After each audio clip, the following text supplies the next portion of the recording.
What is Karmelo Anthony's side of the story? The state has rested its case in the murder trial of a track athlete who stabbed another athlete to death at a track meet. The question is whether what happened was murder or self-defense. We're one of the only media outlets in the courtroom giving you all the details of what is happening in real time. I'll also tell you why a witness's testimony caused the family of the victim, Austin Metcalf, to step out today. We're on the case presented by Law&Crime. I'm Chris Stewart.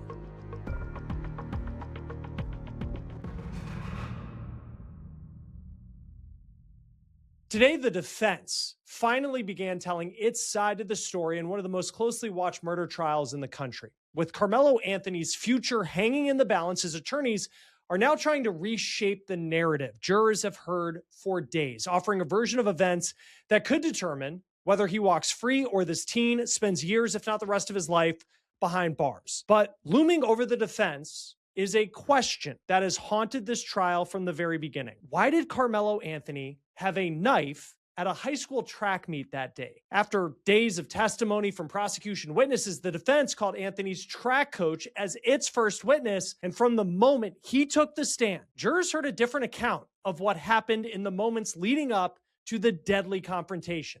All right, before we jump into Karmelo Anthony's side of the story, I want to get with Court TV's Cody Thomas inside the courtroom once again today. Cody, let's talk about how the state finished their case. And they call a witness today who's kind of the link between Karmelo Anthony and Austin Metcalf. He was teammates with Austin Metcalf, knew Karmelo Anthony to some extent. His name is Eddie. Why was his testimony important?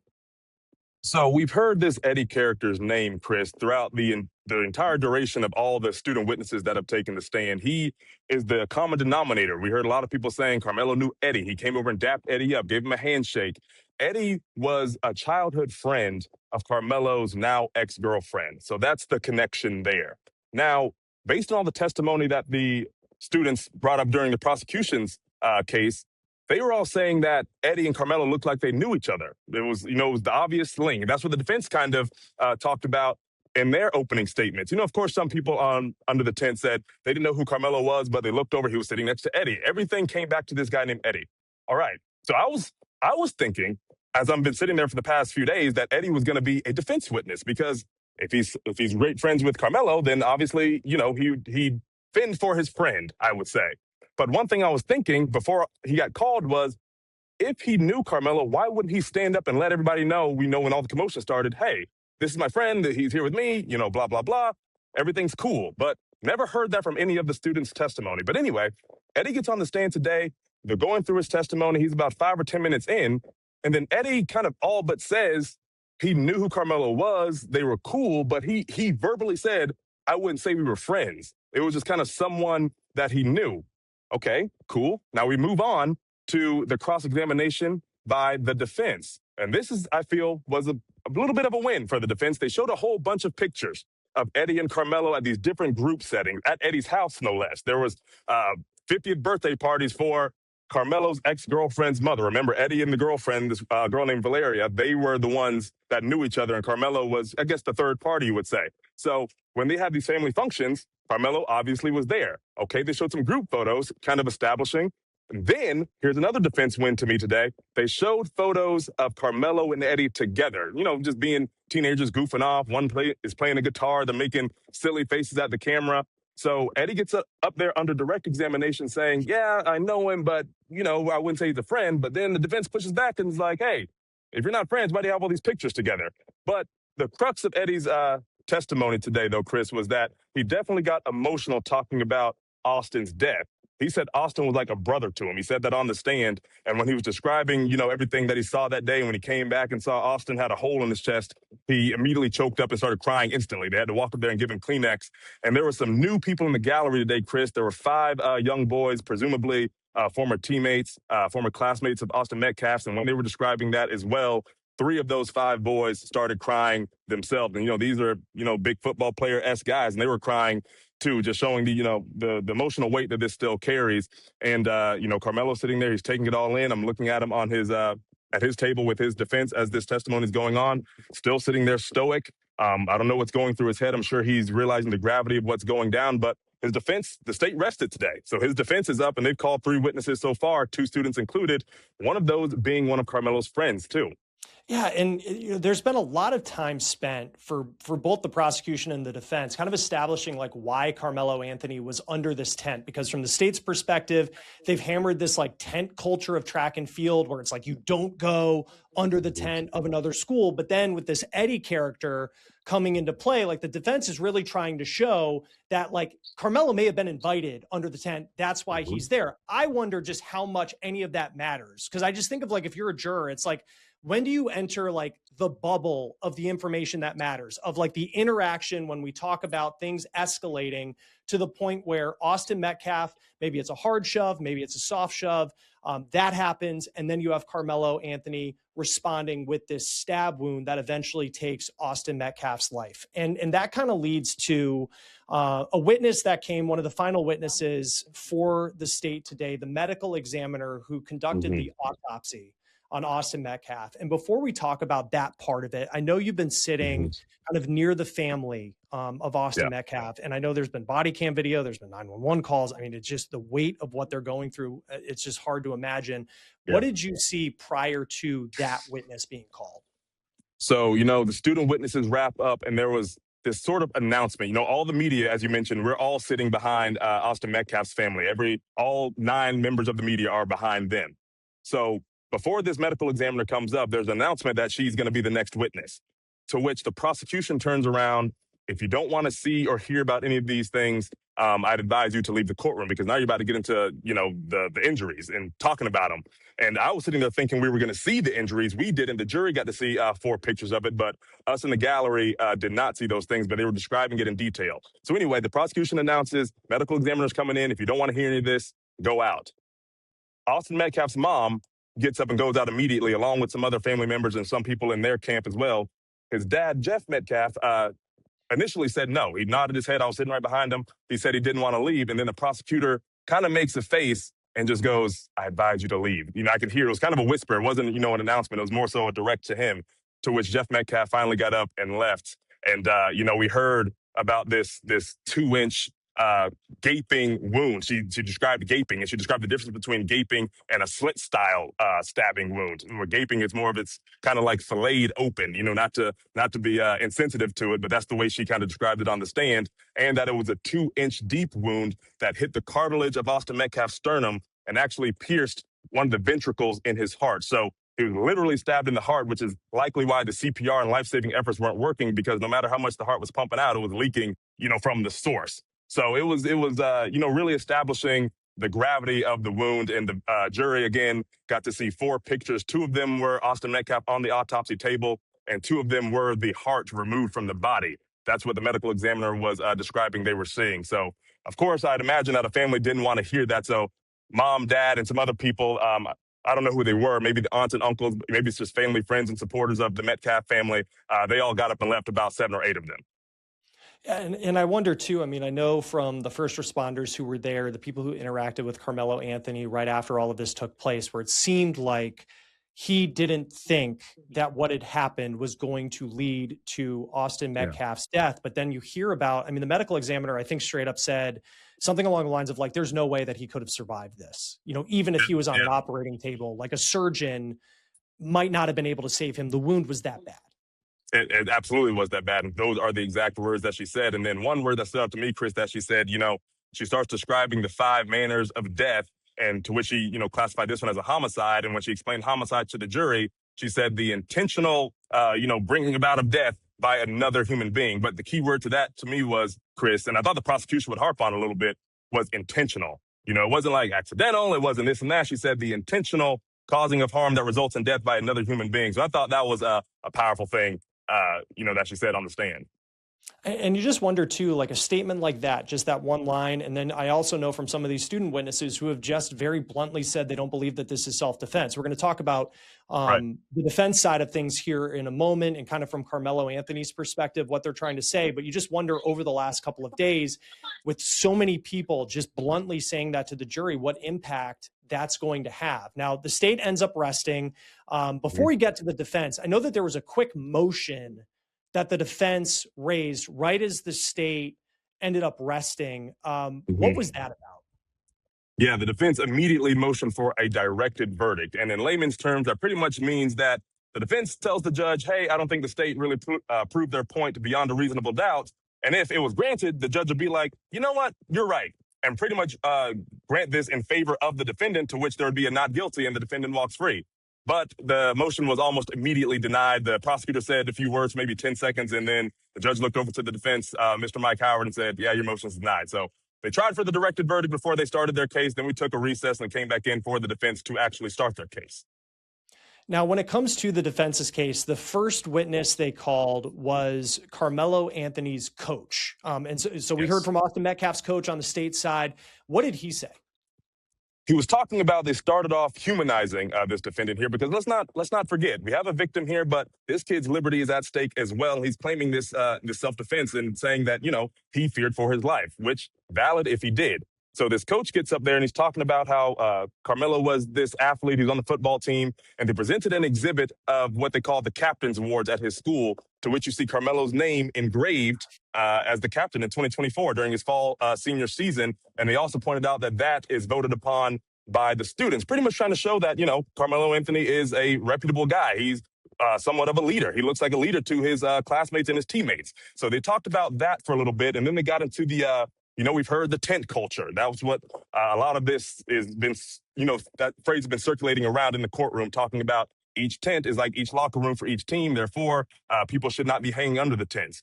Well, this coach was saying, I get that, but at the same time, I guess it's the discretion of each coach. Whereas we had the coach from Memorial High School, that was the absolute first witness the second witness by the prosecution, talking about how, strict he is and how, he enforces his rules. And we had that several student witnesses talk about how Coach Robert Starr, that's the coach for Memorial High School, has been strict. It's garnered some laughs inside the courtroom when they talk about how strict he was. But this coach here today was saying, there was times where athletes from another school would come under my tent when I'm there and, ask if they could be there. And I was like, yeah, we'll chill out and watch the 200 meters.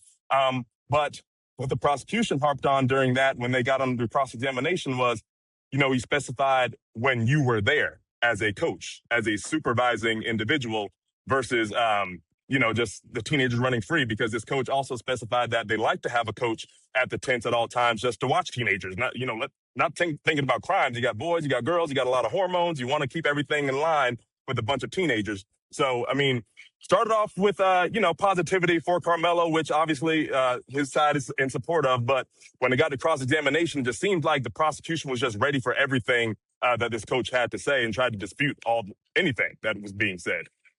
And I feel like one question that each day we kind of revisit in talking about this is like, why does Karmelo Anthony have a knife at a track meet? And I feel like to this point, like that has yet, and we'll see. They are just beginning to present their case. But even in some of the cross-examinations, like it seems like the prosecution continues to hone in on that in asking questions to whether it's a coach or a teammate of Karmelo Anthony about having this knife at a track meet. Yeah, Chris, because that question, that's the biggest question, and it hasn't been answered. And, even with the three witnesses today, the second witness was a student and a very good friend of Karmelo's. And, it started off, I thought the defense was on a roll. I was like, all right, the defense is coming back now. This student was talking about how at different track meets, they go under tents. He sits under tents all the time. He actually specified that he sat under the memorial tent for several minutes with Karmelo because they had a common friend that was on the track team. So I was like, oh, here's some pushback. Here's, some clarity in the air about this tent culture. Everything's rolling good for the defense. And then the prosecution comes back and asks, 4 or 5 questions. One of those questions being, do you expect a knife to be at a track meet? No, sir. Should a knife be at a track meet? No, sir. Did you expect anything like this to happen? No, sir. Just all these different things addressing the knife situation, which, to the average person seems like common knowledge not to have a weapon on school grounds, no matter if it's legal or not. Just having a weapon, people can legally carry guns, but you can't have them inside a school. You know what I mean? So that's where the prosecution was going. Every single time the defense tried to get the ball rolling, the prosecution asked those 4 questions that the answers to those questions went in the prosecution's favor and not the defense's. And I wonder too, because I know, like, kind of going back to one of the state witnesses today who had mentioned that he felt like Austin was trying to intimidate Karmelo Anthony. So like eventually it gets to the point where for whatever reason he's in this tent, the members of Austin Metcalf's track team, Austin Metcalf, his twin brother, like they just don't want Karmelo Anthony there. And then they get into this like back and forth confrontation. Maybe there's swear words being sent. I know there was like some trash talk one student talked about related to like football that might have like raised things to the next level. But it still seems like there's still this question of like, was Karmelo Anthony in a position where he needed to defend himself to the point that he pulls a knife out of a backpack and stabs Austin Metcalf in the chest? And it just seems like we keep getting to this point and you're kind of waiting to hear that other side of the story. That's exactly what everyone in here is waiting for. It's what I'm waiting for, Chris. I want to hear the other side of the story because everything so far from all the students, all the eyewitness accounts who were there on the scene, not talking about the coaches who may have been scattered out, across the stadium. We're talking students who were feet away under the same tent, every last one of them. And let me just address this too, Chris. I mean, I know, the racial aspect of this is a big deal. There have been several Black and Hispanic students, probably the majority of these students have been Black or Hispanic, testifying about these different things, talking about their love for the Metcalf family and what have you. But all of these students come back saying that they didn't even expect anything to happen. They thought it was just, some trash talk, some boys, just going back at it. And everything you've seen before, may have been some profanity. Some say they don't recall profanity. Some say they did. But none of them said that they felt like anything like this was about to happen. One of them even just said they thought, okay, when Austin shoved them, maybe there would have been a shove back and, that would have been it.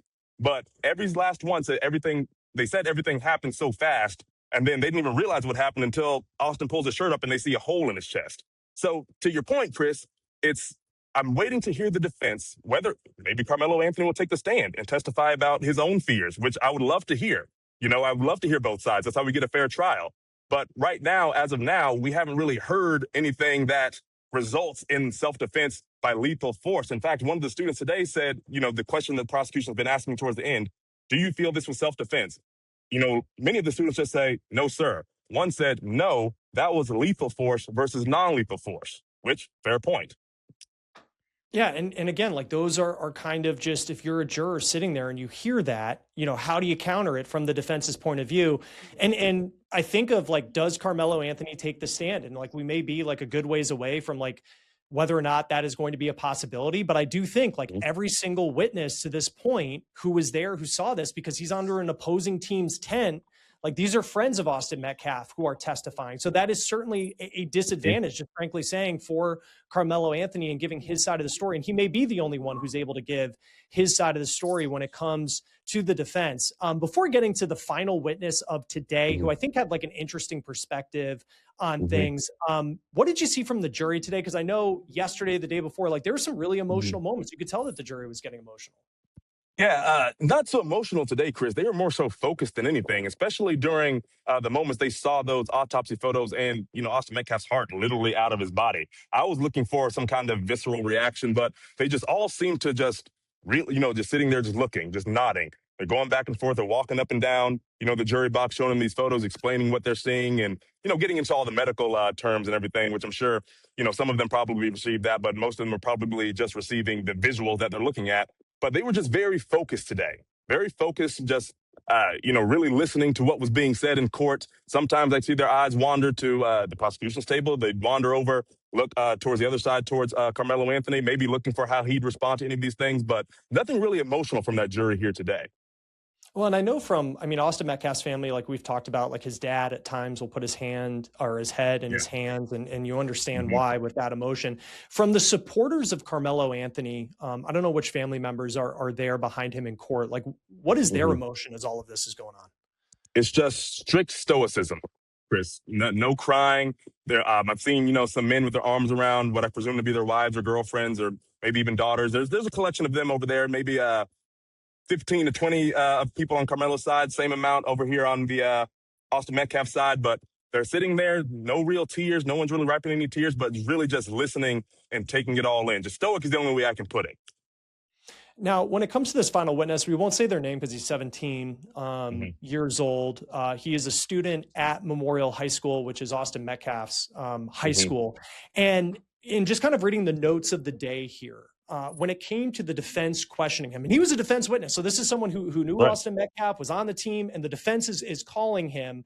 He had, I felt like, a little bit of a different perspective of what happened compared to some of the other students from this high school who have taken the stand.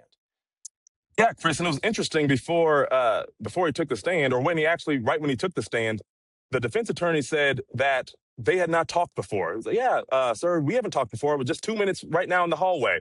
I thought that was interesting because if you're trying to, gain an edge or gain a leg up, why would you have a witness that you haven't done, witness preparation with? But anyway, they start talking. They're walking through the events. It takes them about 20 to 30 minutes to walk through the lead ups to everything and what this kid saw. And we heard this for the first time today. He said, you know, Karmelo, the whole thing with the hand in the bag and touch me and see what happens. He said that Austin Metcalf tapped Karmelo on the shoulder, like as an annoyance, like, oh yeah, touch me and see what happens. And then he says something that we haven't heard yet. He said, Karmelo said, okay, well, hit me and see what happens, or punch me and see what happens, which we haven't heard that testimony from any student so far. So I'm just wondering, why it was just now said here. We've had over 10 of these student witnesses, and it was just said now during this witness. And then, as he was testifying, he was kind of disagreeing with some of the things that the defense attorney was throwing out. Obviously asking questions to kind of fit the narrative of the defense here with the self-defense claim. And one of their, narratives that they're throwing out is that, these Metcalf boys were some big boys, 6'1", 6'2", linebackers, over 200 pounds. And they started talking about the size comparison thing again, starting to go down that rabbit hole. And they were talking about Austin. Austin was 6'1", 213, according to the medical examiner. And his brother Hunter, the defense is like, well, Hunter was similar in size, trying to make them out to be, the big bullies and all. That's the narrative they're going down. And as the defense attorney is asking this, I can see Jeff Metcalf, the father, just shaking his head like these boys are not the same size. And the young man on the stand said, I wouldn't say that. And he actually said that Austin was substantially bigger than Hunter, which is very interesting. I mean, you're going down this narrative and then you have a witness on the stand that's supposed to be in support of your narrative and he's negating things that you're saying. I don't know how that looks in front of a jury. I imagine it's kind of damaging, maybe not extremely damaging, but it can't be, positive. Yeah, and I saw this is one of the notes that you put in there, just something along the line of you have Hunter, who is apparently and this is before the incident happens. Hunter is apparently talking to Karmelo Anthony. Austin's tone was moderate, and I guess this student kind of doesn't remember saying this to his detective, but he had recalled at the time something along the lines of Austin said, you better move before I beat your, another word for behind that we can't say here, which that is different. That is different than what we heard from some of the other students as far as, if you're talking about the situation that Karmelo was in, that is certainly different than what we've heard from some of the state witnesses that came earlier in the week. Yeah, and that's a win for the defense if the jury takes it on, because that shows that Austin Metcalf was equally an aggressor here. Because so far, through all the witnesses with the prosecution, everyone's, in this agreement that Karmelo was this aggressor. Karmelo was the instigator. Maybe that's a better word, and that Austin was just simply frustrated. But now we're hearing that Austin might have been saying some curse words back to Karmelo, maybe provoking each other, versus just being a one-sided thing. No matter whether Karmelo was randomly there, under the tent or not, I mean, we're still talking about the provocation between these two young men, and that's what matters here. What are the facts and the truth surrounding that? When you look at the cross-examination, though, from the prosecution, and it seemed like that they were almost prepared for this witness and what they were going to say, because there was one line, and I'm just kind of picking one out here, something along the lines of he wasn't from the shove that Austin Metcalf gave Karmelo Anthony, he was anticipating a shove back, something along that lines. Yeah. He was not anticipating Karmelo Anthony to pull a knife out and use that type of force. It just seems like the prosecution in some of these cases is prepared for what potentially could be some damaging testimony like what this student talked about. Exactly. And that's to the point I was making earlier, Chris. When the defense brought this witness up there, he clarified to the court that they hadn't talked before. But then when the prosecution says, oh, yeah, we've talked for more than 2 minutes. And I was like, why would the prosecution be talking longer to a defense witness? But they were going down this path, and it seemed like the kid was under direct examination versus cross-examination when they came to talking to the prosecution, because the prosecutor was walking down kind of the same questions that he'd been asking their student witnesses when they got on the stand, just establishing the scene. And again, to the point, the line you just pointed out, he was just expecting this shove back. Not really concerned. He's kind of watching the races and everything going on, not expecting a knife to get pulled out and not even being concerned or scared of the situation. He didn't even feel like there was a fight that was going to happen. And he also ended by saying, he did not see Austin Metcalf as wanting to fight. He clearly said in his last answer by the prosecution under cross-examination that he felt Karmelo was in the wrong, and that's how the day ended. That was right before the adjournment and the recess right here, right now. So they got a few wins here, Chris, some small wins on the defensive side. I would have, liked to hear more challenges by the defense just to make it seem like it was a fair assessment of what was going on. But based on the witnesses called today, and again, very early, we don't know what next week is going to look like. They have an off day tomorrow on Sunday. We don't know if Karmelo will take the stand. We don't know if we'll have some stronger witnesses. But based off the witnesses today, it seems like they're off to a weaker start than expected. Yeah, and you think about the jury too, and just some of the emotion that I know you said that you saw from those jurors in the state case, and certainly having that impact early. There's no doubt that this is a tragedy in any way. We'll see what happens next week as the defense now is presenting their case as Karmelo Anthony charged with first-degree murder. We'll see what happens next. Cody Thomas, great job as always. Court TV inside the courtroom for us, covering this very high-profile trial. Thanks for being here. Thanks for having me, Chris. As always, happy to be here. That will do it for On the Case, presented by Law&Crime. Subscribe to us on YouTube and Spotify, and we're also now streaming on Peacock. I'm Chris Stewart. We'll see you next time.